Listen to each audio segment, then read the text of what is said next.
ஒரு சாதி இந்து ஆண் ஒருவன், சாதி இந்து இளைஞன் ஒருவன் ஒரு தலித் பெண்ணை காதலித்து மணமுடிக்கிற போது, நான் ஒப்பீட்டளவில் சொல்லுகிறேன், இதே வன்மம் இதில் வெளிப்படுவதில்லை என்பதை எல்லோரும் கவனித்திருப்போம். ஒரு பெண் சாதி மாறி ஒரு தலித் இளைஞனை மணமுடிக்கிற போது வருகிற வன்மம்,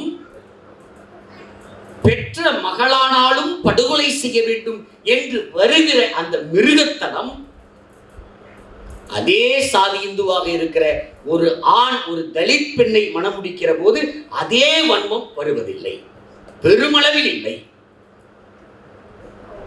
ஏன்? ஒரு பெண் கருவை சுமக்கிற இடத்தில் இருக்கிறவள், ஒரு ஆணுக்கு அந்த வாய்ப்பு இல்லை. ஒரு பெண் தன் கருவை சுமக்கிற, எந்த கருவை சுமப்பது என்பதை அந்த சமூகம், அந்த சாதிதான் முடிவு செய்யும். அவள் எந்த கருவை சுமக்க வேண்டும் என்பதை அவர்கள் தான் முடிவு செய்வார்கள். ஏன்னா ஆணவப்படுகொலைக்கு எதிராக நிற்கிறோம் என்றால் ஒரே ஒன்றுக்காகத்தான் நாம் நிற்கிறோம். ஒரு பெண்ணுக்கு யார் இணையராக வர வேண்டும் என்கிற தேர்வு செய்கிற உரிமை ஒரு பெண்ணுக்கு மட்டும்தான் உண்டு என்கிற மிக அடிப்படையான மனித உரிமை ஒரு பெண்ணுக்கே இருக்க வேண்டிய பிறப்புரிமையின் பக்கம் நாம் நிற்கிறோம். வேறு ஒன்றும் நாம் பேசிவிடவில்லை. ஒரு பெண்ணுக்கு அது அவருடைய பிறப்புரிமை. யாரை தேர்வு செய்ய வேண்டும், யாரோடு வாழ வேண்டும், யாரை இணையராக்கிக் கொள்ள வேண்டும் என்பது அந்த பெண்ணின் மனித உரிமை, அது அவளின் பிறப்புரிமை. பசி தாகம் போல காதல் என்பது உயிர் இயற்கை என்றார் பாவேந்தர். அந்த உயிர் இயற்கையை நீங்கள் தடை செய்கிறீர்கள். அந்த உயிர் இயற்கையாக வருகிற உணர்வுக்கு நீங்கள் தடை போட பார்க்கிறீர்கள். எவ்வளவு பெரிய பாசிசம்! இயல்பாக பசி தாகம் போல வருகிற ஒரு உணர்வை நீங்கள் அழிக்க விரும்புகிறீர்கள். அதை மீறி அவள் கரம் பற்றினால் அவளையே அழிக்க விரும்புகிறீர்கள் என்றால் எவ்வளவு பெரிய பாசிசம்! ஒரு ஆணுக்கு கருவை சுமக்கிற வாய்ப்பு இல்லை, பெண்ணுக்கு உண்டு. அப்போ அவள் ஒரு கீழ்சாதிக்காரனின், ஒரு தலித்தின் கருவை அவள் சுமந்து விடக்கூடாது. ஏன்னா ஒரு தாய்க்கும் குழந்தைக்கும் இருக்கிற உறவு அப்படிப்பட்டது, தொப்புள் கொடி உறவு. என்ன செய்தாலும் அறுத்தெறிய முடியாத உறவு. அந்த உறவு ஒரு உயிர் பிறந்து விட்டால், ஒரு தலித் இளைஞனுக்கும் அவளுக்கும் ஒரு பொதுவான உயிர் பிறந்து விட்டால், அது அவளுடைய வாழ்க்கையின் நிரந்தரமான இறுதி செய்யப்பட்ட வாழ்க்கையாக அது மாறி போய்விடுகிறது. நீங்கள் பெரும்பாலும் பார்த்தால் ஒரு குழந்தை பிறக்கிற வரைக்கும் அந்த பெண்ணை படுகொலை செய்வதற்கு அல்லது அந்த பெண்ணை மனமாற்றம் செய்வதற்கு எல்லா முயற்சிகளும் அந்த குடும்பம் செய்யும். பெண் என்பவள் அந்த சாதியத்தை காக்கிற ஒரு கருவி. அவள்தான் அந்த சாதி அற்ற ஒரு சமூகத்தை படைப்பதற்கான கருவியாக அவள் தான் இருக்கிறார். குழந்தை பேறு பெறுகிற அந்த வாய்ப்பை பெற்றதனால் அவள் தான் அதில் இருக்கிறார். நீங்கள் ஆணவ படுகொலை என்கிற வன்மத்தை புரிந்து கொள்வதற்கு, நம்ம ஹானர் கில்லை என்று சொல்லுகிறோம், ஆங்கிலத்தில் ஹானர் கில்லை. ஹானர் என்றால் கௌரவம் தான்.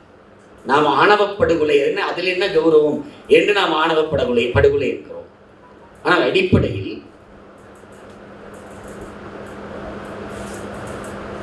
நான் ஒரு 15 ஆண்டுகளுக்கு முன்னால் சொல்லுகிறேன், இதே கோவை மாவட்டம் அல்லது இதை கொங்கு பகுதி, ஒரு கவுண்டர் சமூகத்து பெண் ஒரு தலித் சமூகத்து இளைஞன் இருவரும் காதலிக்கிறார்கள்.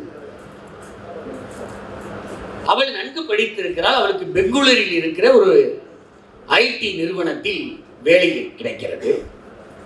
இந்த இளைஞனும் அதே பட்டம் முடித்திருக்கிறான்.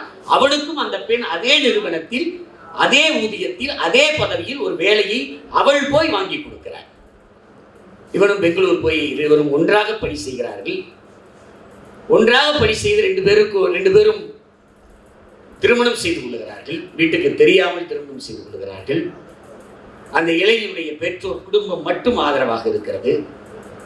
இது அந்த பெண்ணினுடைய வீட்டாருக்கு தெரிந்து விடுகிறது.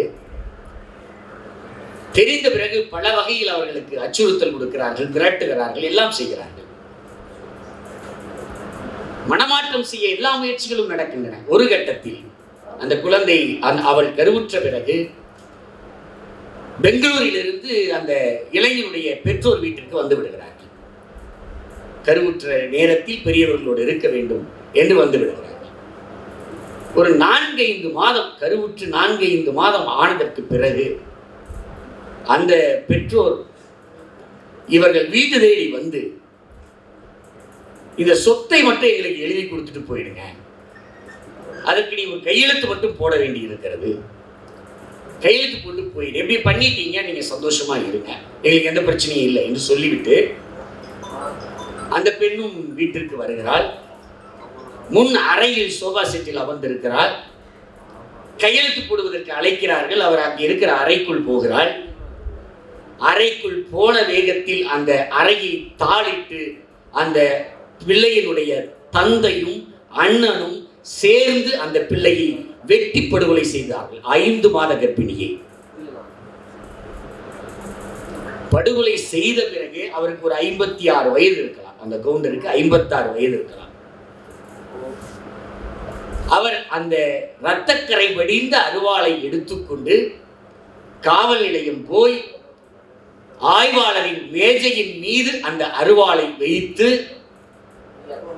இவள் ஒரு கீழ்சாதி பையனை திருமணம் செய்து விட்டதால் என் சாதி கௌரவம் போய்விட்டது, இனி நான் தலை நிமிர்ந்து நடப்பேன், அவளை நான் கொலை செய்தது நான் தான் என்று ஒப்புதல் வாக்குமூலம் கொடுத்து அவர் சரணடைந்தார்.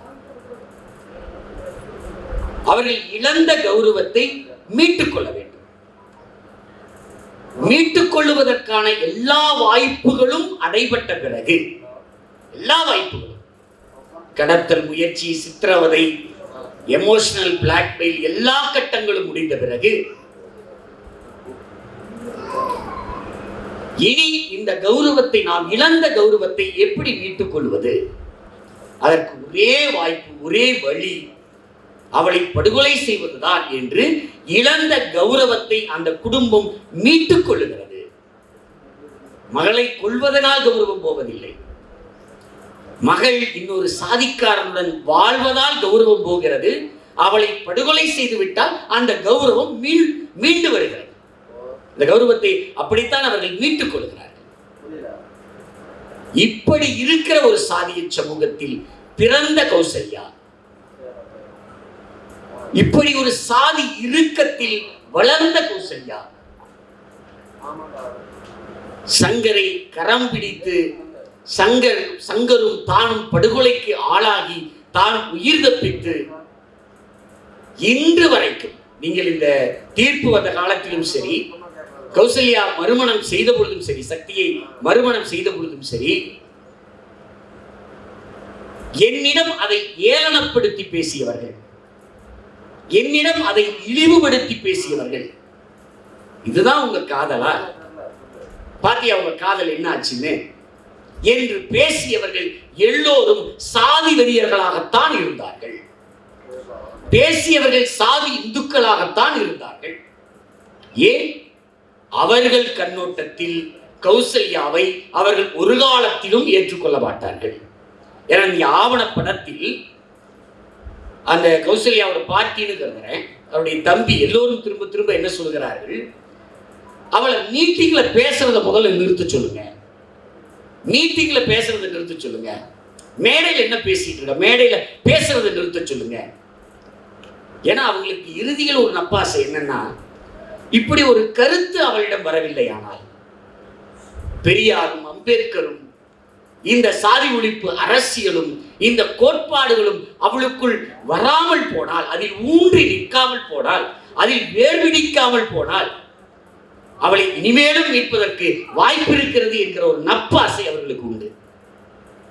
ஆனால் மீட்டிங்ல பேசுறாளே, பெரியார்னு பேசுறாளே, அம்பேத்கர்னு பேசுறாளே, சாதி ஒழிப்பேன்னு பேசுறாளே, என் பெற்றோர்களுக்கு தண்டனை வாங்கி தராமல் விடமாட்டேன் என்கிறாளே. நாம் இந்த புரிதலில் இருந்து தோழர் கௌசல்யாவை புறஞ்சார்ந்து பார்க்க பழக வேண்டும். நம்மிலிருந்து அப்படிப்பட்ட ஒரு நச்சு கருத்து இந்த சமூகத்தின் தாக்கத்தினாலோ இந்த சாதிய சமூகத்தின் தாக்கத்தினால் வருவது உண்டு. அப்படி வெளிப்படுத்துகிறவர்கள் உண்டு. நான் அவர்களுக்காக சொல்லுகிறேன், கௌசல்யாவை புறஞ்சார்ந்து பாருங்கள். எந்த ஆற்றல்களுக்கு அவள் எதிரியாகப்படுகிறார்களோ அந்த ஆற்றல்களை எதிர்த்துத்தான் நாம் அரசியல் செய்கிறோம். அந்த ஆற்றல்கள் தான் தமிழ் சமூகத்தின் வெறும் உரிமைக்கும் விடுதலைக்கும் எதிராக நிற்கிறார்கள். அவர்கள்தான் இந்த சாதியத்தை, மதவெறியை கெட்டியாக பிடித்துக் கொண்டிருக்கிறார்கள். இந்த புரிதலை, இந்த பார்வையை முதலில் நாம் தோழர் கௌசல்யா மீது கொண்டிருக்க வேண்டும். நமக்கு இப்பொழுது கண்ணகி முருகேசன் வழக்கு தீர்ப்பு வந்திருக்கிறது, கோகுல்ராஜ் தீர்ப்பு வந்திருக்கிறது. இந்த தீர்ப்புகள் வன்கொடுமை தடுப்பு சட்டத்தின் கீழ் நடத்தப்பட்டு வந்திருக்கிறது. அதனுடைய சிறப்பு நீதிமன்றத்தின் கீழ் வழக்கு நடைபெற்று வந்திருக்கிறது.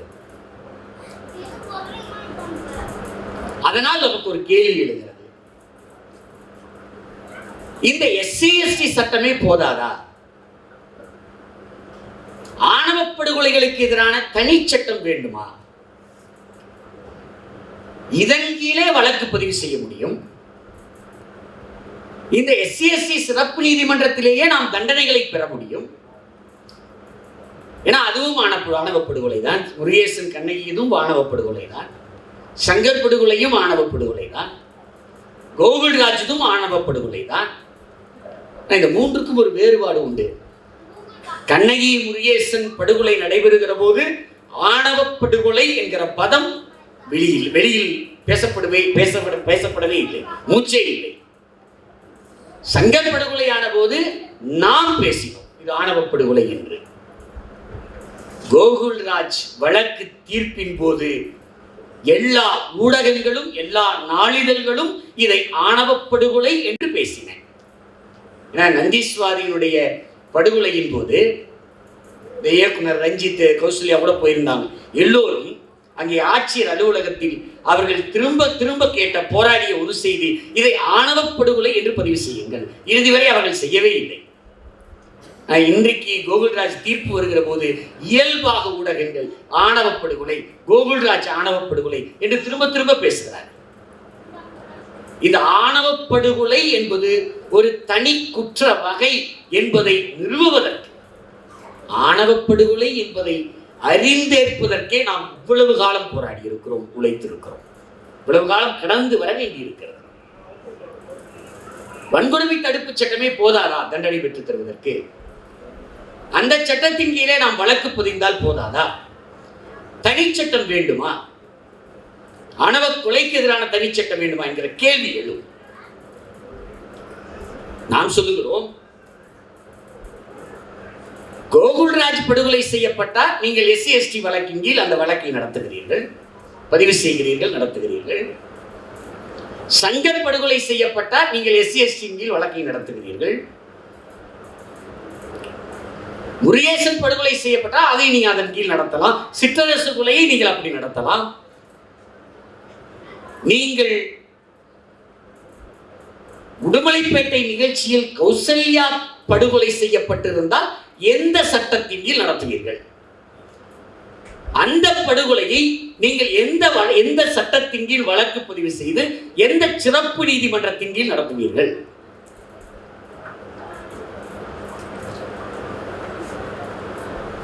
கௌசல்யா படுகொலை செய்யப்பட்டாலோ, நாளைக்கு ஒரு தலித் இளைஞனை காதலித்ததற்காகவே, கரம் பிடித்ததற்காகவே வேறு ஒரு சாதி இந்து பெண் படுகொலை செய்யப்பட்டால் அது SC/ST ஆக்டுக்குள் வராது, வன்கொடுமை தடுப்பு சட்டத்தின் கீழ் வராது என்றால் அது எந்த சட்டத்தின் கீழ் வரும்?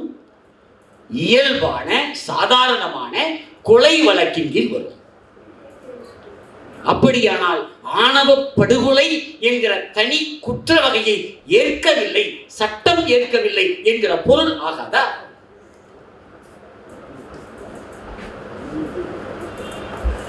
எதற்காக கௌசல்யா கொல்லப்பட்டிருந்தால் எதற்காக கொல்லப்பட்டிருக்க வேண்டும்? கண்ணகி எதற்காக கொல்லப்பட்டால்? முருகேசனை திருமணம் செய்ததால் கொல்லப்பட்டாள்.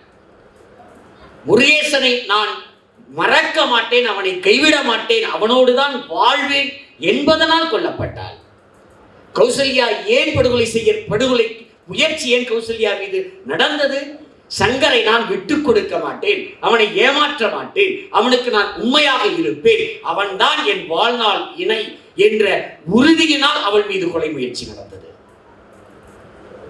அப்படியானால் ஒரு தலித் இளைஞனை கரம் பிடித்ததால், அந்த காதலில் உறுதியாக இருந்ததனால் இவர்கள் படுகொலை செய்கிறார்கள், இவர்களை படுகொலை செய்கிறார்கள், படுகொலை செய்யக்கூடும் என்றால் அந்த வழக்கு ஒரு இயல்பான கொலை வழக்காக இருக்கும் என்றால், இன்று வரை இருக்கும் என்றால்,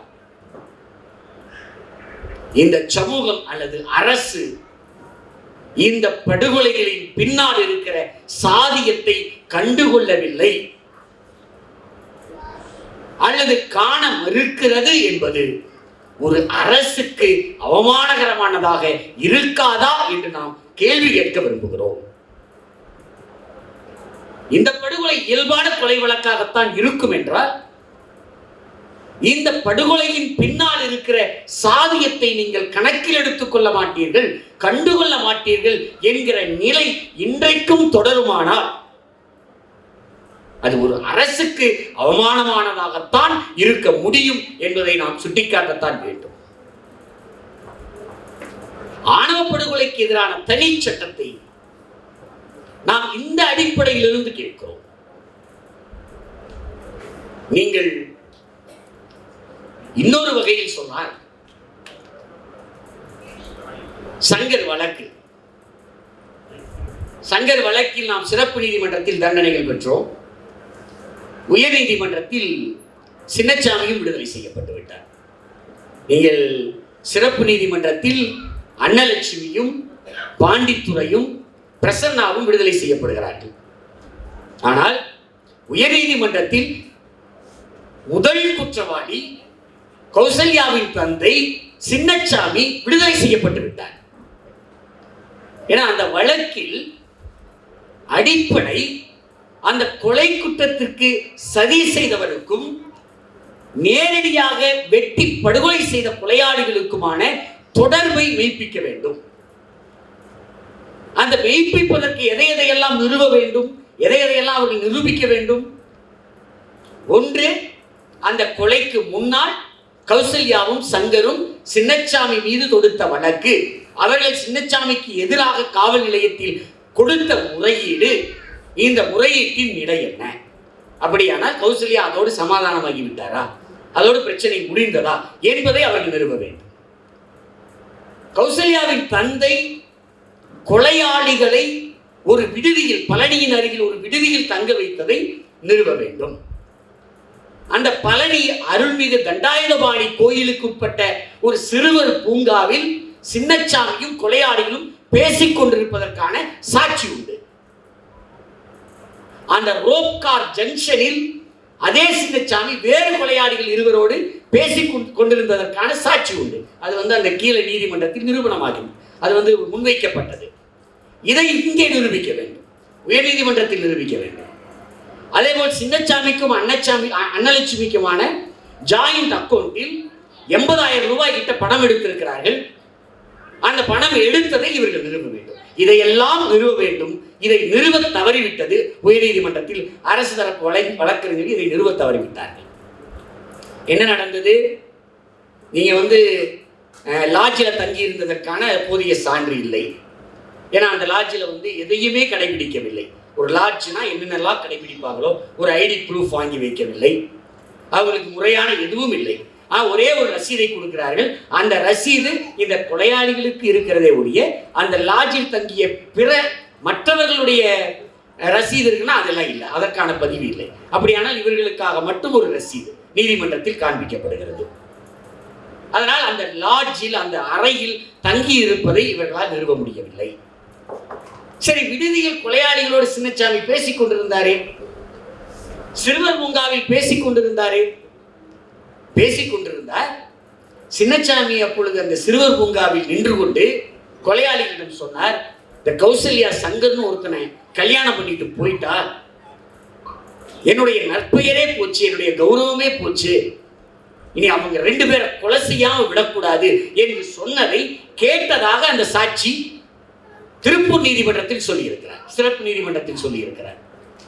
ஆனால் உயர் நீதிமன்றத்தில் நான் 70 மீட்டர் தொலைவில் இருந்தேன், அவர்கள் என்ன பேசினார்கள் என்பது எனக்கு சரியாக விளங்கவில்லை என்று சொல்லிவிடுகிறார். அதே மாதிரி ரோப்கா ஜங்ஷனில் பார்த்தவர் அப்படியே சொல்லிவிடுகிறார், ஒரு சங்கருடைய உறவினர் ஒருவர் சாட்சி. இப்படி எல்லாம் எதையும் நிறுவ முடியாமல் அடிபட்டு போகிறது. ஆனால் நாம் கேட்கிற கேள்வி, ஏன்னா இதையெல்லாம் நிரூபித்தால் சின்னசாமியுடைய சதிக்கும் இந்த கொலையாளிகளுக்குமான தொடர்பை நிறுவ வேண்டும், அந்த சங்கிலி தொடரை நிறுவ வேண்டும். சரி, இந்த சான்றுகள், இந்த சாட்சிகள் நிரூபிக்கப்படவில்லை, இதெல்லாம் நிரூபிக்கப்படவில்லை என்பதால் சங்கர் வழக்கில் சின்னசாமியும் விடுதலை செய்யப்படுகிறார். நம்முடைய கேள்வி, அந்த நீதிமன்றத்திற்கு இந்த கொலை எதனால் நடந்தது என்பது தெரியாதா? இந்த கொலை காதலர்கள் இவர்கள் சாதி மாறி மணமுடித்தார்கள் என்பதால் தான் இந்த கொலை நடந்தது என்பது அந்த நீதிமன்றத்திற்கு தெரியாதா? நீதிபதிக்கு தெரியாதா? இந்த சமூகம் அடிப்படையில் ஒரு சாதிய சமூகம் என்பது நீதிபதிக்கு தெரியாதா? ஏன்னா சின்னசாமியும் குற்றவாளி இல்லை, அன்னலட்சுமியும் குற்றவாளி இல்லை, பாண்டித்துரையும் குற்றவாளி இல்லை என்றால் எங்கள் சங்கர் உயிரோடு இருந்திருக்க வேண்டுமே. இவர்களுக்கெல்லாம் அந்த சதியில் பங்கில்லை, இவர்கள் அந்த கொலையை செய்ய சொல்லவில்லை. அப்படியானால் சங்கர் எங்கே போனான்? சங்கர் எப்படி படுகொலை செய்யப்பட்டான்? V.R. கிருஷ்ணய்யர் சொல்லுவார், எவிடன்ஸ் கதிர் அவர்கள் மேற்கோள் காட்டி ஒரு ஆங்கில கட்டுரையில் எழுதியிருக்கிறார்கள், இணையதள கட்டுரையில். V.R. கிருஷ்ணய்யர் சொன்னதாக, நீதிமன்றங்களுக்கும் ஒரு மனசாட்சி உண்டு, நீதிமன்றங்களுக்கும் ஒரு மனசாட்சி உண்டு. உண்மை என்ன என்பது நீதிமன்றங்களுக்கு தெரியும். V.R. கிருஷ்ணய்யர் சொல்லுகிறார், நீதிமன்றங்களுக்கு ஒரு மனசாட்சி உண்டு, உண்மை, அந்த வழக்கின் உண்மை என்ன என்பது நீதிபதிக்கு தெரியும், நன்கு தெரியும். ஆனால் அந்த வழக்கில் பாதிக்கப்பட்டவருக்கு பாதகமான நிலையும் எதிரிகளுக்கு சாதகமான நிலையும் இருக்கக்கூடும். பாதிக்கப்பட்ட நமக்கு பாதகமான நிலையும் எதிரிகளுக்கு சாதகமான நிலையும் இருக்கக்கூடும். ஆனால் ஒரு நீதிபதி அந்த பாதகமான, அந்த எதிரிகளுக்கு இருக்கிற சாதகமான நிலையை ஊடுருவி பார்த்து, இன்னும் கடந்து போய் பார்த்து, இன்னும் தூரம் சென்று அதை ஊடுருவி பார்த்து அவர் பாதிக்கப்பட்டவரினுடைய அந்த பாதக நிலையை குறைத்து உணர்வு பூர்வமாக தீர்ப்பு வழங்க வேண்டும் என்று V.R. கிருஷ்ணய்யர் சொல்லுகிறார். பாதிக்கப்பட்டவருக்கு சாதகமான நிலை இருக்கலாம், எதிரிகளுக்கு பாதகமான, எதிரிகளுக்கு சாதகமான நிலை இருக்கலாம், பாதிக்கப்பட்டவருக்கு பாதகம் இருக்கலாம். ஆனால் எதிரிகளின் சாதக நிலையை ஒரு நீதிபதி ஊடுருவி பார்க்க வேண்டும், இன்னும் கடந்து போய் பார்க்க வேண்டும். அந்த பொறுப்பு ஒரு நீதிபதிக்கு உண்டு. நீங்கள் இந்திய சாட்சிய சட்டம் 165 165 செக்ஷன் பாப்பா மோகன் அவர்கள் நேர்காணல்களில் திரும்ப குறிப்பிடுகிறார். இந்திய சாட்சிய சட்டம் 165 என்ன சொல்லுகிறது? ஒரு நீதிபதியின், ஒரு வழக்கில் ஒரு நீதிபதியினுடைய பங்கேற்பை சொல்லுகிறது. நீதிபதி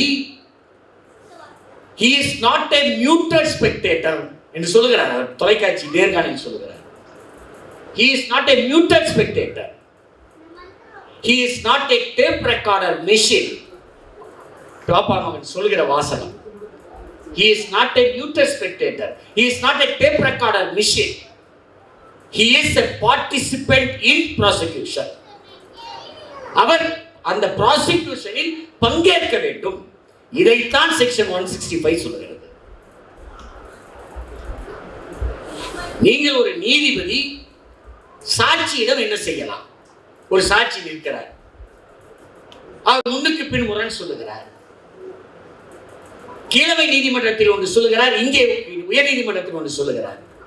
அப்படி இருக்கிற பட்சத்தில் ஒரு நீதிபதி என்ன செய்ய வேண்டும்? அந்த சட்டம் சொல்லுகிறது, அந்த வழக்கின் உண்மையை கண்டறியும் பொருட்டு, அந்த உண்மையை நிறுவுகிற தேவையின் பொருட்டு பொருத்தப்பாடுடைய பொருத்தப்பாடற்ற எந்த கேள்வியையும் எந்த நேரத்திலும் எந்த வடிவத்திலும் நீதிபதி ஒரு சாட்சியிடம் கேட்கலாம். அவர் அதற்கு பதிலளித்தாக வேண்டும். அதே போல எந்த ஆவணங்களை முன்வைக்க சொல்லி கேட்டாலும் அவர் அதை முன்வைத்தாக வேண்டும். அவர் முன்வைக்க சொல்லி உத்தரவிடலாம். அப்படி நீதிபதி ஒரு சாட்சியிடம் கேள்விகளை கேட்கிற போது, அவர் விசாரணை செய்கிற போது, அந்த சாட்சியின் தரப்போ அந்த சாட்சியின் முகவரோ, அதாவது வழக்கறிஞரோ குறுக்கீடு செய்யக்கூடாது, மறுப்பு தெரிவிக்க கூடாது. அதற்கு இந்த நீதிமன்றத்தில் அனுமதியே கிடையாது. இந்த சட்டம் சொல்லுகிறது. அவர் எந்த கேள்வியையும் எந்த வடிவத்திலும் எந்த நேரத்திலும் கேட்பார், எப்படியும் கேட்பார். அதில் குறுக்கிட ஒரு வழக்கறிஞருக்கு, அந்த சாட்சியினுடைய வழக்கறிஞருக்கு உரிமை கிடையாது. அவர் நீதிமன்றத்தின் அனுமதி பெற்றுத்தான் குறுக்கு விசாரணை செய்ய முடியும். அப்படியானால் நீதிமன்றம் அனுமதி வழங்கவில்லையானால் அவர் குறுக்கு விசாரணை செய்ய முடியாது. அப்போ நீதிபதி ஒரு டேப் ரெக்கார்டர் மெஷின் கிடையாது. வழக்கு நடந்து கொண்டு இருக்கும், எல்லாத்தையும் டைப் அடிச்சு வச்சுக்குவோம், டைப் அடிச்சு வச்சுட்டு அதை பொறுத்து நாங்கள் தீர்ப்பு சொல்லுவோம் என்று ஒரு நீதிபதி இருக்க முடியாது. சட்டப்படியே இருக்க முடியாது. ஏன்னா கோகுல்ராஜ் வழக்கில் கோகுல்ராஜ் நான் அந்த கோயிலுக்கு போகல, நான் இதை செய்யல அதை செய்யல என்று சொல்லுகிறேன். நான் போனை வாங்கல, சுவாதிகிட்ட இருந்து நான் போனை வாங்கல, நான் அந்த கோயிலுக்கு போகல, எல்லாவற்றையும் மறுக்கிறார். அப்ப அந்த நீதிபதி புதிய தலைமுறை கார்த்திகை செல்வரை நீதிமன்றத்திற்கு அவர் வரவழைக்கிறார். இங்க வரணும். ஏன்னா அவரு அந்த புதிய தலைவனுடைய உரிமையாளர் ஓனருக்கே அனுப்புறார். அவர் இந்த நிகழ்ச்சியில் தலையிட முடியாது, அதை நாங்கள் அனுமதிக்கவும் மாட்டோம். கார்த்திகை செல்வனே போதும் என்று பாப்பா மோகன் சொல்கிறார். அதன் அடிப்படையில் கார்த்திகை செல்வனை இங்கு கொண்டு வந்து சேர்ப்பது நீதிபதி. நீதிபதிக்கு அந்த பங்கு இருக்க வேண்டும். ஒரு வழக்கில் அவர் பார்ட்டிசிபேட் பண்ணணும். என்ன நடக்கிறதோ அதை அப்படியே கேட்டு அதை கக்குவதல்ல ஒரு நீதிபதியினுடைய வேலை. இந்த அடிப்படையில் சங்கர் வழக்கு என்ன செய்திருக்க வேண்டும்? நீங்கள் சின்னசாமிக்கும் அன்னலட்சுமிக்கும் பாண்டித்துரைக்கும் சங்கர் கௌசல்யாவுக்குமான முரண்பாடு என்ன என்பதை உங்களால் கண்டுணர முடியாதா? ஊடுருவி பார்க்க முடியாதா? இன்னும் கடந்து போய் அந்த உண்மைகளை வெளிக்கொணர முடியாதா? இந்த சாட்சிகள் எல்லாம் பிறந்து கூட போகட்டும், நிரூபிக்க முடியாது என்று கூட ஆகட்டும், அது சிக்கலே இல்லை. இந்த கொலை எதனால் நடந்தது? என்ன காரணத்தினால் நடந்தது? இந்த கொலையினுடைய நோக்கம் என்ன? நீங்கள் சொல்லுங்கள். இந்த கொலையின் நோக்கம் என்ன? சங்கரும் கௌசல்யாவும் வெட்டப்பட்டதனுடைய நோக்கம் என்ன? நீ அங்கு இருக்கிற கருவால் எடுத்து வெட்டியவர்கள் எல்லோரையும் அடையாளம் காட்டியாச்சு. இவர்கள் தான் வெட்டினார்கள் என்று எல்லோருக்கும் தெரியும். அப்ப வெட்டியவர்களுக்கும் சங்கர் கௌசல்யாவுக்கும் என்ன முன்விரோதம்? என்ன கொடுக்கல் வாங்கல் தகராறு? எதற்காக அவர்கள் சங்கர் கௌசல்யாவை பழிதீர்த்துக் கொண்டார்கள்? அல்லது அந்த கொலையாளிகளுக்கு யுவராஜினுடைய அமைப்பு போல ஏதாவது ஒரு நோக்கம் இருக்கிற அமைப்பு இருக்கிறதா அவர்கள் பின்னாடி? ஒண்ணுமில்லை. அவர்கள் இதற்காக அமர்த்தப்பட்டவர்கள், காசு கொடுத்து அமர்த்தப்பட்டவர்கள், அவர்கள் கூலிப்படை. இவர்கள் கொலையாளிகள். இந்த கொலைக்கான அடிப்படை காரணம் என்ன என்பதை ஒரு நீதிபதியால் கண்டுபிடிக்க முடியாதா? இதை நாம் கண்டுணர வேண்டும். இதை அறிந்து ஒரு தீர்ப்பு வழங்க வேண்டும் என்றால் இதற்காகத்தான் நாம் ஆணவ கொலைக்கு எதிரான தனிச்சட்டம் கேட்கிறோம். தனிச்சட்டம் என்று வருகிற போது நமக்கு இதில் ஏற்பட்ட இடர்கள், இதில் ஏற்பட்ட தடைகள், எதனாலெல்லாம் இதை நாம் நிறுவ முடியாமல் போனதோ, எதெல்லாம் தவறாக இருந்ததோ, என ஒரு நீதிபதியும் ஒரு வழக்கறிஞரும் இந்த சமூக அமைப்பை அறிந்தவர்களாக, அந்த அடிப்படையில் ஒரு வழக்கை அணுகுகிறவர்களாக இருந்தால் எந்த வழக்கும், இது போன்ற எந்த வழக்கும் தோல்வியுறாது. பாப்பா மோகன் கோகுல்ராஜ் வழக்கை நடத்தினார். அந்த கோகுல்ராஜ் வழக்கிற்கு அவரை கொண்டு வந்து சேர்ப்பதற்கு மிக எளிதாக நடந்து விடவில்லை.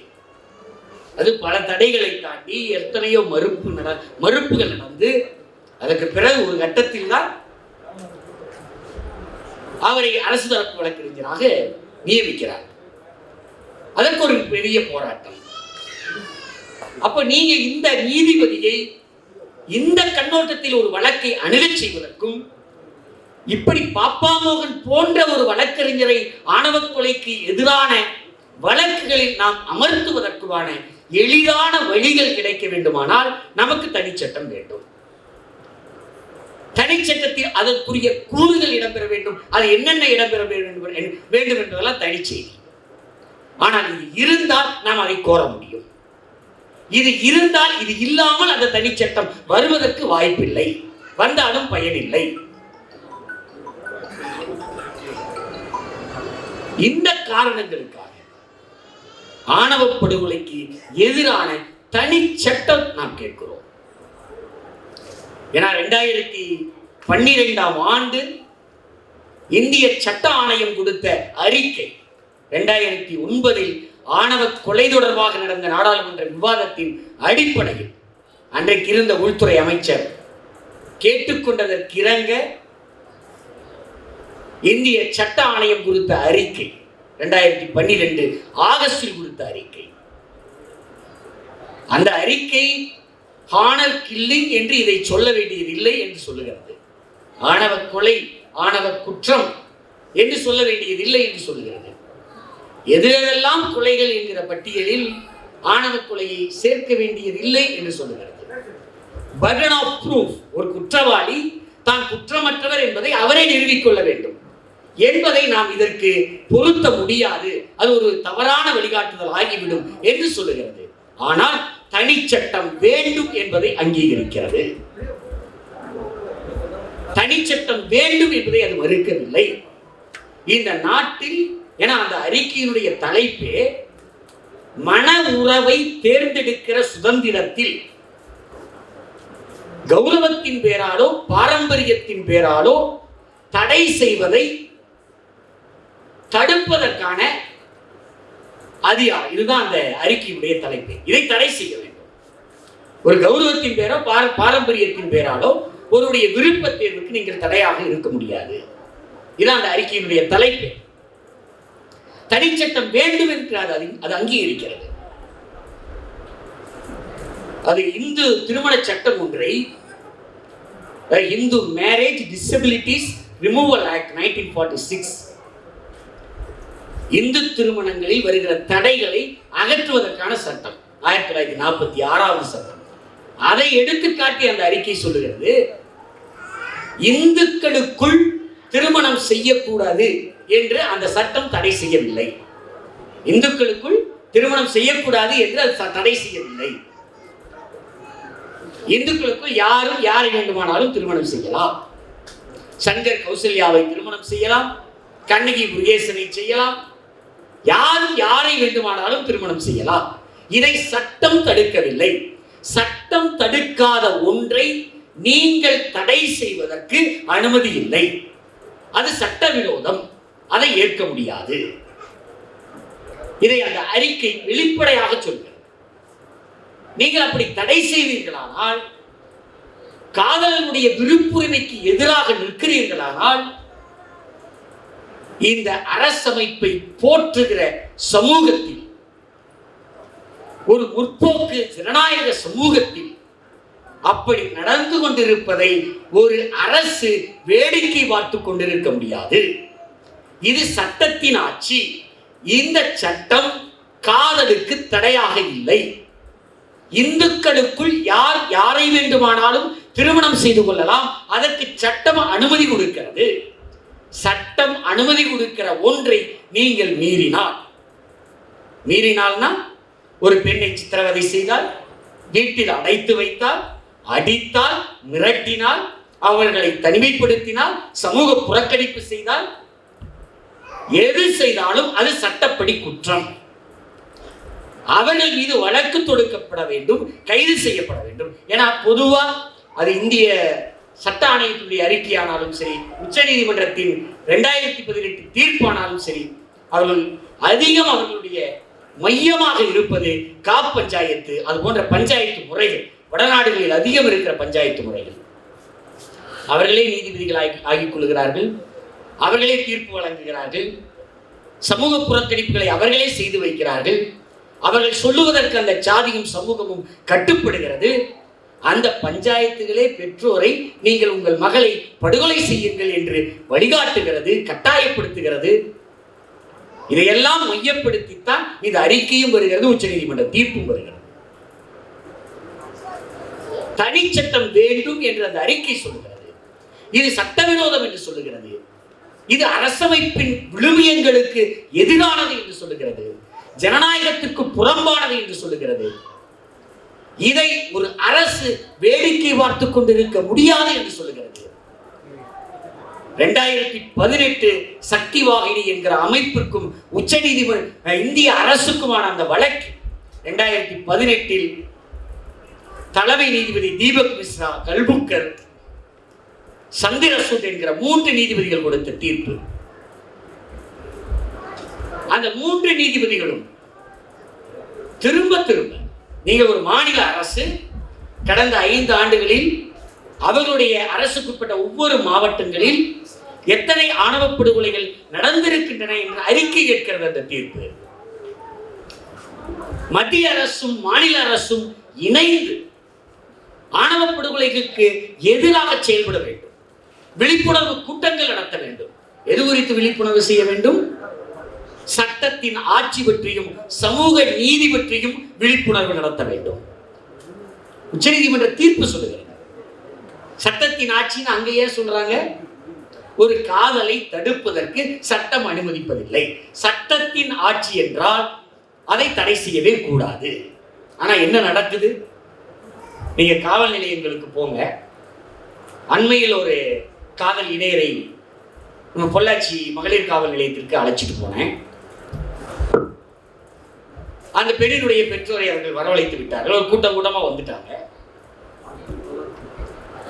அன்றைய சூழலில் நான் மட்டும் அந்த இளைஞனோடு இருக்கிறேன். அவர்கள் இருவரோடு நான் மட்டுமே இருக்கிறேன். அந்த பெண்ணுடைய குடும்பமே வந்து விட்டது. அவருடைய தாய், மாமா எல்லாரும் வந்து அவர்கள் என்ன பேசுவார்கள், என்ன வார்த்தைகளை பயன்படுத்துவார்கள் என்பதெல்லாம் சொல்ல தேவையில்லை. ஆனால் ஒரு காவல் நிலையத்திற்கு என்ன பொறுப்பு? அந்த பெண்ணை வந்து நீ விரும்பி போனே, நீ உன்னை மேஜரா, நீ எல்லாம் செய். இதை வந்து அவர்கள் பெற்றோரிடம் ஒரு முறை பேசுவதற்கு கூட அனுமதிக்கிறார்கள். அது கூட சரி, அனுமதிக்கிறார்கள். காவலர் ஒருவர் நடுவில் இருக்கிறார். இந்த பெண் திரும்ப சொல்லுகிறார், நான் அவரிடம் விரும்பித்தான் போனேன், அவரோடு தான் நான் வாழப் போகிறேன், அவரை தான் நான் திருமணம் செய்திருக்கிறேன் என்று அவர் திரும்ப சொல்கிறார்.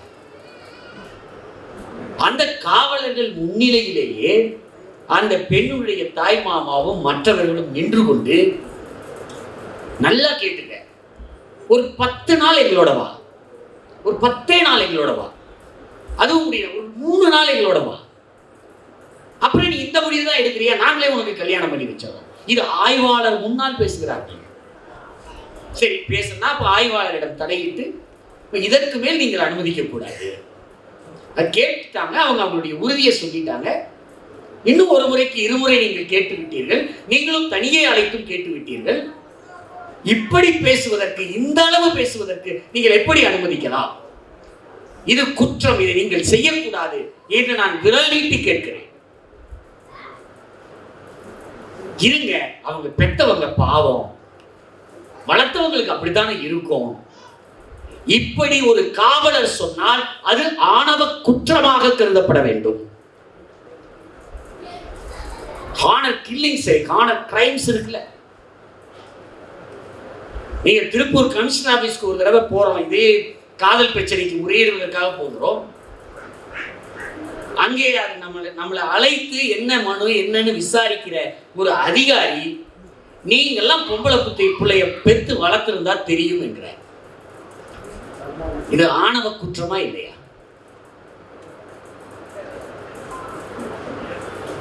இதையெல்லாம் நீ இந்த போலீஸ் உடையை போட்டுக்கொண்டு எங்களிடம் எப்படி பேசலாம்? ஏன்னா இப்படி பேசுவதற்கு எதிராக நாம் எதுவும் செய்ய முடியாது. இதை நீங்கள் ஆணவ குற்றமாக்க வேண்டும். நீங்கள் ஒரு பெண்ணை கட்டாயப்படுத்துவது, அவள் விருப்பமின்றி ஒரு இணையரை தேர்ந்தெடுப்பது எல்லாமே குற்றம். நீ எனக்கு தெரிந்த என் நண்பனின் அக்காள், நாங்க சின்ன வயதிலிருந்து ஒன்றாக திடலில் விளையாடி கொண்டிருப்போம். அந்த அக்காவை ஒரு கட்டத்துக்கு மேல் வெளியே பார்க்க முடியாது, அவ்வளவு அமைதியாக போவாங்க வருவாங்க, தலை குனிந்த தலை நிமிர மாட்டாங்க, அப்படிதான் வளர்த்தாங்க.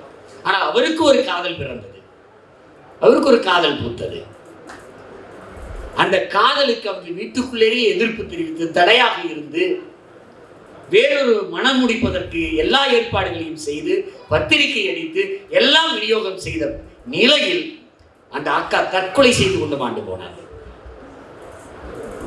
அதை கேள்விப்பட்ட அந்த அவரை விரும்பிய அவரும் அங்கே தற்கொலை செய்து கொண்டு மாண்டு போனார். அவர் தற்கொலை செய்ததற்கு யார் பொறுப்பு? அவர் பொறுப்பா? இல்லை, அந்த குடும்ப பொறுப்பு. அவரை கட்டாயப்படுத்தி இன்னொரு திருமணத்திற்கு சம்மதிக்க வைத்தது அவர்கள் குற்றம். அது ஆணவ குற்றம். இந்த அளவு ஒரு பெண் மீது நீங்கள் ஒன்றை திணிப்பதற்கு,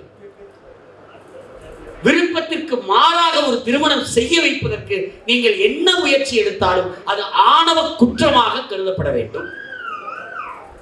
இளவரசன் திவ்யா வழக்கில் திவ்யா தெளிவாக சொல்லிவிட்டார். ஆட்கொணர்வு மனுவின் அடிப்படையில் அவர் உயர்நீதிமன்றத்துக்கு வந்து தெளிவா சொல்லிட்டாங்க, நான் இளவரசனை, என்னுடைய கணவன் இளவரசன் என்னுடைய கணவன், நான் அவரோடு போகத்தான் விரும்புகிறேன், அவர்தான் என்னுடைய இணையர் அப்படின்னு அவங்க தெளிவா சொல்லிட்டாங்க. சொன்ன மாத்திரத்தில் அந்த வழக்கு அத்தோடு முடிந்து போயிற்று, அத்தோடு முடிஞ்சு போச்சு. ஆனால் அந்த வழக்கு மீண்டும் தொடர்கிறது. மீண்டும் அவர் சொல்லுகிறார், மார்ச் 10 2013 மார்ச் 13 சொல்லுகிறார், 2013 மார்ச் 19 சொல்லுகிறார், 27 சொல்லுகிறார்.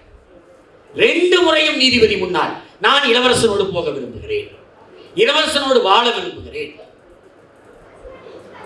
19 சொன்ன போது இளவரசனோடு வாழ விரும்புகிறேன், 27 சொல்லுகிற போது இளவரசன் குடும்பம் என்னை நன்றாக பார்த்துக் கொள்கிறார்கள், நான் இளவரசனோடு தான் போக போகிறேன், தெளிவாக சொல்லிவிட்டார். அதற்கு பிறகு திவ்யாவினுடைய தாய் நெஞ்சு வலி, மருத்துவமனையில் கிடக்கிறோம் என்று வரவழைத்தார். என் தந்தை தற்கொலை செய்து கொண்டு மாண்டு போய்விட்டார். அந்த தவிப்பில் இந்த பிள்ளை போகிறாள். அதன் தொடர்ச்சியாக இளவரசன் அவர்களுக்கு தொலைபேசியில் அழைத்த போது அவங்க அம்மா எடுத்து, எங்க பிள்ளை எங்ககிட்ட வந்துட்டா, இனி நீ இந்த விஷயத்துல தலையிடாத, இனி திவ்யா உங்ககிட்ட வரமாட்டாள் என்று இளவரசனிடம் சொல்லிவிடுகிறார். அதற்கு பிறகான ஒரு ஆட்கொணர்வு மனுவில் மீண்டும் இளவரசன் திவ்யா வந்து நீதிபதி தனியா பேசலாங்கிற பாட்டாளி மக்கள் கட்சியினுடைய வழக்கறிஞர்கள் அதற்கு கடுமையாக எதிர்ப்பு தெரிவிக்கிறார்கள். எதுக்கு? நீதிபதியோடு திவ்யா தனியாக பேசக்கூடாது. பாட்டாளி மக்கள் கட்சியினுடைய வழக்கறிஞர் பாலு உள்ளிட்டவர்கள் கடுமையாக எதிர்ப்பு தெரிவிக்கிறார்கள், ரகளை செய்கிறார்கள், ரவுடித்தனம் பண்ணுகிறார்கள். எதுக்கு? நீதிபதியோடு அவர் தனியா பேசக்கூடாது. 2 மணிங்கிறாங்க, 3 மணிங்கிறாங்க, கடைசியில் 4 மணிக்கு அவர் தனி அறையில் பேசுகிறார். தனி அறையில் பேசுகிற போது திவ்யா சொல்லுகிறார், அப்பதான் அவருடைய நிலையில் ஒரு சின்ன தடுமாற்றம். அப்ப திவ்யா சொல்லுகிறார், இளவரசனை என்னால் மறக்க முடியாது, இளவரசனை என்னால் விட்டுக் கொடுக்க முடியாது, ஆனால் நான் என் தாயுடன் வாழ வேண்டும். என் தாய் அவருடைய கணவர் என் தந்தையை இழந்திருக்கிறார், அவரோடு நான் வாழ வேண்டும், ஆனால் என்னால் இளவரசனை விட முடியாது, இளவரசனோடு நான் வாழத்தான் வேண்டும் என்று சொல்கிறார். இதை கேள்விப்பட்ட பாட்டாளி மக்கள் கட்சியின் வழக்கறிஞர்கள் கொதித்து போகிறார்கள். ஐயோ, இதையும் சொல்லிட்டாலே, இதை மட்டும் தானே சொல்லி இருக்கணும், நான் என் தாயோடு போகிறேன், எனக்கு இளவரசன் வேண்டாம் என்று சொல்லுவதற்கு மாறாக எனக்கு இளவரசனும் வேணும், என் அம்மாவும் வேணும்னு சொன்னதற்காக ஏன்னா அதற்கு பிறகு 1ஆம் தேதி நீதிபதிகள் 3ஆம் தேதி நீதிமன்றத்துக்கு வர சொல்லுகிறார்கள். நீதிமன்றத்துக்கு வர சொல்லுகிற போது இளவரசனும் திவ்யாவும் நீதிமன்றத்துக்கு வர தேவையில்லை என்று சொல்லிவிடுகிறார். ஆனால் அதையும் மீறி பாட்டாளி மக்கள் கட்சியினர் அதனுடைய வழக்கறிஞர்கள் திவ்யாவை நீதிமன்றத்திற்கு கொண்டு வருகிறார்கள். ஏன்னா இங்கே திவ்யா வர வேண்டியது இல்லை என்று நீதிமன்றம் சொல்லிவிட்டது. அதுக்கு பிறகு திவ்யாவை வர வைக்கிறார். எதுக்கு? நீதிபதியிடம் அந்த பெண் சொன்னதல்ல ஒரு கூற்று, எனக்கு அம்மாவும் வேணும் இளவரசனும் வேணும். இல்ல, எனக்கு இளவரசன் வேண்டாம், நான் என் தாயுடன் தான் போக போகிறேன் என்று திவ்யாவை மாற்றி சொல்ல வைப்பதற்காக 3ஆம் தேதி தேவையே இல்லாமல் நீதிமன்றத்திற்கு திவ்யா அழைத்து வரப்படுகிறார். நீங்க அந்த பேட்டியை இன்றைக்கும் பார்க்கலாம், வலையொலியில் பார்க்கலாம். நாதழுதலுக்க உடைந்த குரலில் தடுமாற்றத்தோடு கண்ணீர் மல்க திவ்யா சொல்லுவாள், எனக்கு இளவரசன் வேண்டாம், இளவரசனோடு இனி நான் வாழப்போவதில்லை, இனி என் தாயோடு தான் வாழப்போகிறேன் என்கிற முடிவுக்கு தள்ளியது ஒரு சாதி வெறி கும்பல், பாட்டாளி மக்கள் கட்சி, அதனுடைய வழக்கறிஞர்கள். உண்டா இல்லையா? இது ஆணவ குற்றம். ஆணவ குற்றத்திலும் ஒரு கும்பலே செய்த ஆணவ குற்றம். ஏன்னா ஆணவ குற்றத்தை பொதுவா குடும்பத்தில் இருக்கிற தாய் தந்தை செய்வார், தாய் மாமன் செய்வார், சில உறவினர்கள் செய்வார்கள். ஆனால் ஒரு பாட்டாளி மக்கள் கட்சி என்கிற ஒரு அரசியல் கட்சி கும்பலாக செய்த ஆணவ குற்றம் அது. ஆணவ குற்றம். ஏன்னா அப்ப என்ன சொன்னாரு ராமதாஸ்? எல்லாம் கூலிங் கிளாஸ் போட்டுட்டு எங்க பெண்களை ஏமாற்றி கல்யாணம் பண்றாங்க, ஜீன்ஸ் பேண்ட் போட்டுட்டு, ஜீன்ஸ் பேண்ட் போடக்கூடாது, நம்மெல்லாம் கூலிங் கிளாஸ் போட்டுட்டு நம்ம பிள்ளைகளை ஏமாற்றுகிறார்கள், காதலிச்சு ஏமாற்றுறாங்க. அது மட்டும் சொல்ல, ஏன்னா சங்கர் கௌசல்யா வழக்கு குறித்து ஒரு நிருபர் கேள்வி கேட்ட போது நாட்டில் எவ்வளோ பெரிய விஷயமெல்லாம் இருக்கு, அதை பத்தி பேசுங்கன்னு எழுந்து போனவர் தான் இவர். ஜீன்ஸும் கூலிங் கிளாஸும் போட்டு ஏமாத்துறாங்க, நாடக காதல்.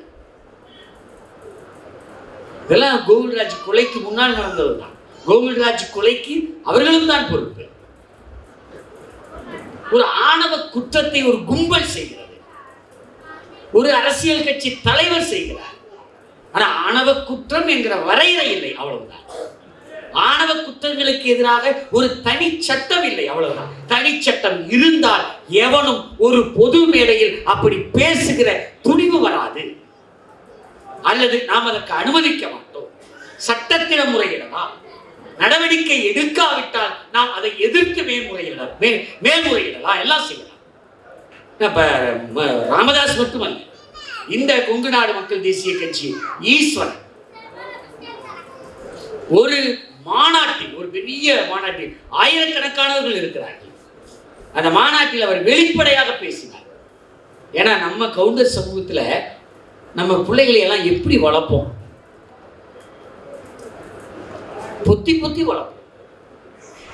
அவளுக்கு ஆஸ்பத்திரியில ஊசி குத்த போனா இங்க அப்பங்கார உட்கார்ந்து அழுவான். ஈஸ்வரன் சொல்றாரு அந்த பேச்சுல. ஏன்னா கவுண்டர் சமூகத்துல மட்டும்தான் பிள்ளைகளை அப்படி வளர்ப்பாங்களாம். நம்ம பொட்ட பிள்ளைய பார்த்தா அவளுக்காக நம்ம அழுக மாட்டோம், நம்ம பொத்தி பொத்தி வளர்க்க மாட்டோம், காதல் உரிமை கொடுத்து வளர்ப்போம், அவ்வளவுதான். அவளுக்கு எது வேண்டும் வேண்டாம் என்பதை அவள் தீர்மானிக்கட்டும். அந்த உரிமையில் பெற்றவன் என்றாலும் தலையிடக்கூடாது. ஒரு குழந்தை நம் மூலமாக வந்தவர்களை ஒழிய அவர்கள் நம்முடையவர்கள் அல்ல. பொத்தி பொத்தி வளர்ப்போம். நம்ம கவுண்டர் சமூகத்துல உள்ள ஆஸ்பத்திரியில ஊசி குத்திட்டு இருந்தா பெற்ற அப்பை உட்கார்ந்து அழுவான். அப்படிப்பட்ட சமூகம் நம்முடைய சமூகம். அப்படிப்பட்ட சமூகம் நம்முடைய சமூகம்.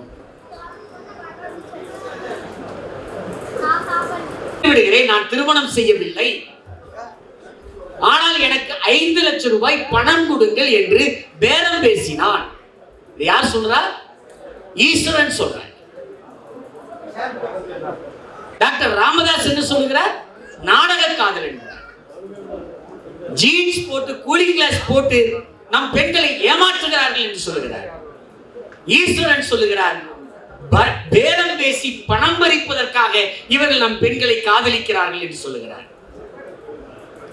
நாம் இவர்களை பார்த்து கேட்கிறோம், உண்மையிலேயே அதற்காகத்தான் எங்கள் பிள்ளைகள் காதலிக்கிறார்கள் என்றால், நேர பேரம் பேசி பணம் பறிப்பதற்காகத்தான் காதலிக்கிறார்கள் என்றால்,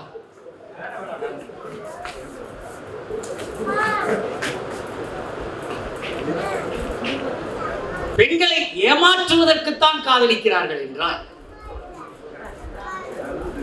சங்கர் கொல்லப்பட்டிருக்க மாட்டான், சிற்றரசு கொல்லப்பட்டிருக்க மாட்டான், யாரும் கொல்லப்பட்டிருக்க மாட்டான். ஆணவ படுகொலை என்ற ஒன்றே நடந்திருக்கார்.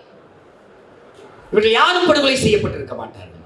அதுதான் எங்கள் பிள்ளைகளின் நோக்கமாக இருக்குமானால், ஆனால் உண்மையில் நீங்கள் கொலை செய்த ஒவ்வொரு இளைஞனும் எதனால் கொலை செய்யப்பட்டால்?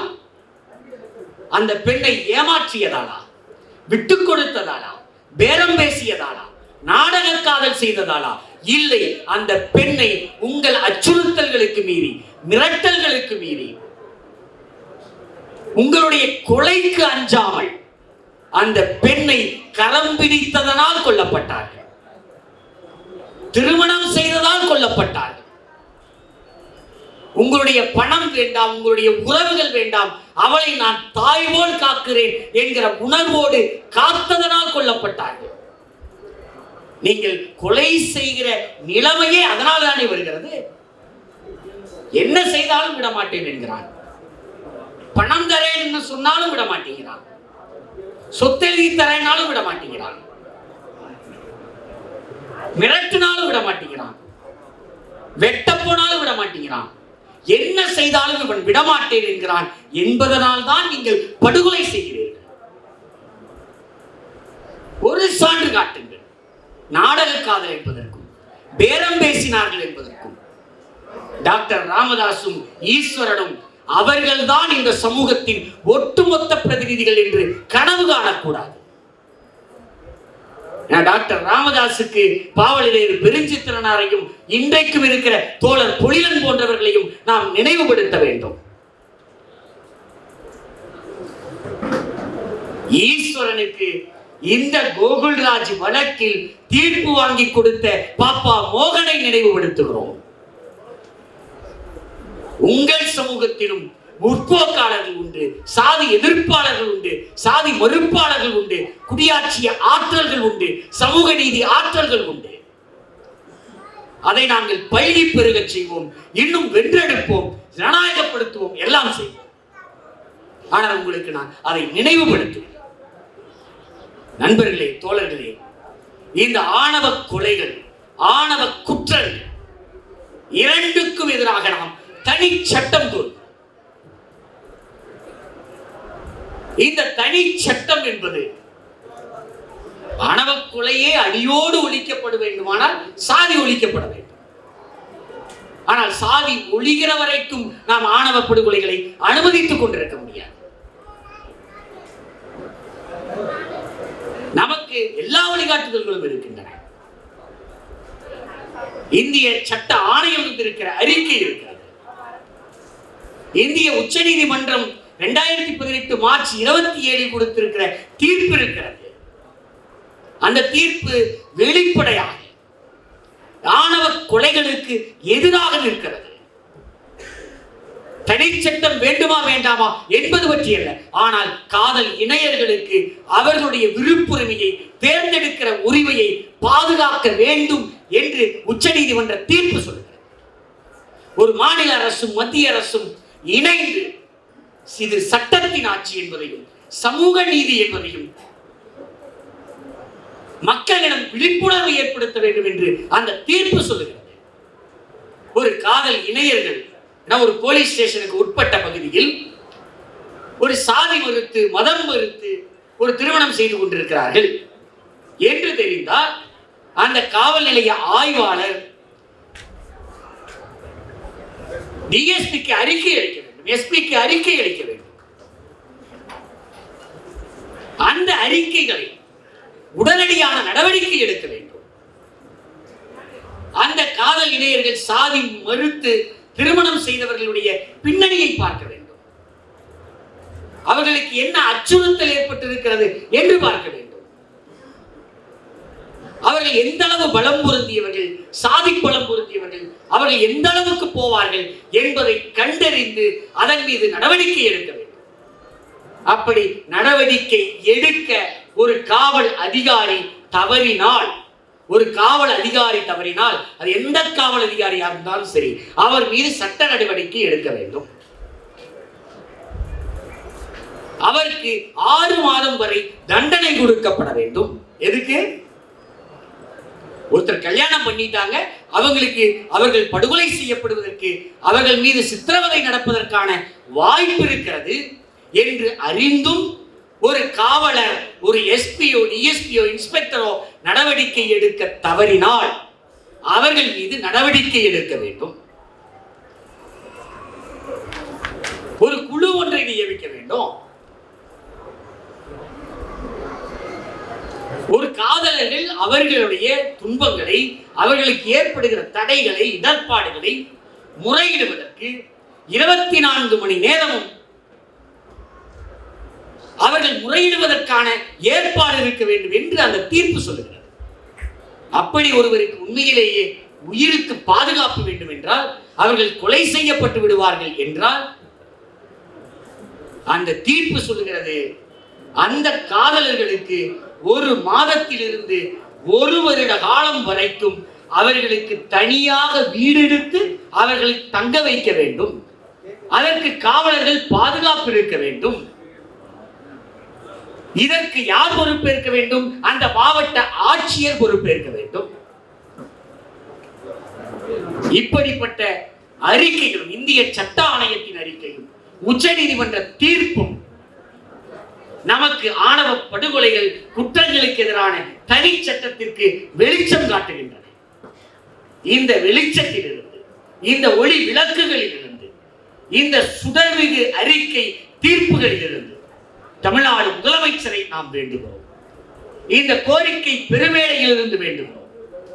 சமூக நீதி ஆட்சி அமைக்கப்படும் என்கிற நம்பிக்கையில் வாக்களித்த அந்த தமிழ் மக்கள் சார்பில் கேட்கிறோம்.